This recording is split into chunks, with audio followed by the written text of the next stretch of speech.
Kumusta mga idol? Pinas Boxing TV nga pala. Bali, magbibigay lang tayo ngayon ng konting reaksyon sa naganap na birthday party kahapon ng ating pambato na si dating 3 Division World Champion Janariel Cuadro Alas Casimero. Bali, pinadalhan kasi tayo ng dalawang video clip sa ating kaibigan, may-ari ng legal na kamao na si Boss Ridsdon. Pero bago ang lahat mga idol, batiin muna natin ang isa pa nating pambato sa bantamweight division na si Raymart Gabalio. Isang napaka-impresibong panalo nga po kahapon sa round 1 ang ipinakita ng ating pambato na si Gabalio. Parang wala pa yatang 30 seconds mga idol tapos na ang kanilang laban. Dahil sa napaka-impresibong panalo ng ating pambato na si Gabalio, umaarangkada nga po ngayon ang kanyang record sa 27 wins, 22 KOs at may isang talo. Habang lumagapak naman ang record ng Thailander sa 35 wins, 27 KOs at may 4 na talo. Bali, itong si Raymart Gabalio na nga po ngayon ang mandatory sa WBO bantamweight.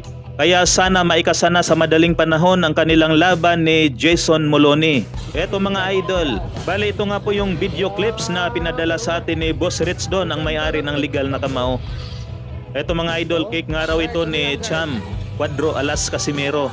Tingnan nyo mga idol kung ano ba yan. Anong itsura mga idol? Hindi na yan ibak eh. Kumbaga sa Bisaya, tubol na yan, tubol. Ang galing na pagkagawa.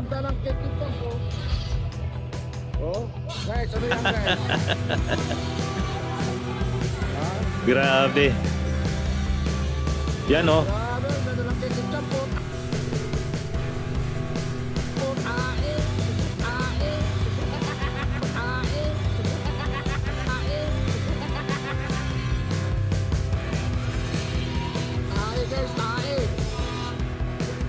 Bale, ito naman yung isa sa video clips na pinadala sa atin ni Boss Ridsdon kahapon mga idol o kaninang madaling araw. Mga parak naman ito yung bisita ni Cham Cuadro Alas.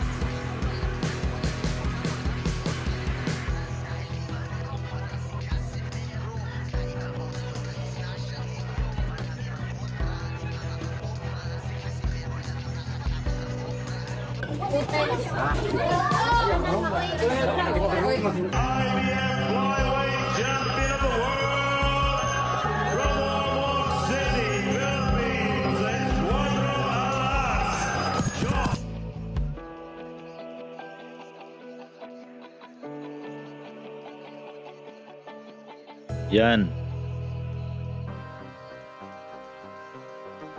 Maraming tao mga idol sa labas at saka sa loob. Ayan, kumakain na yung mga parak. Yan no. So yan lamang mga idol ang ating video. Hanggang dito na lang. Maraming salamat po.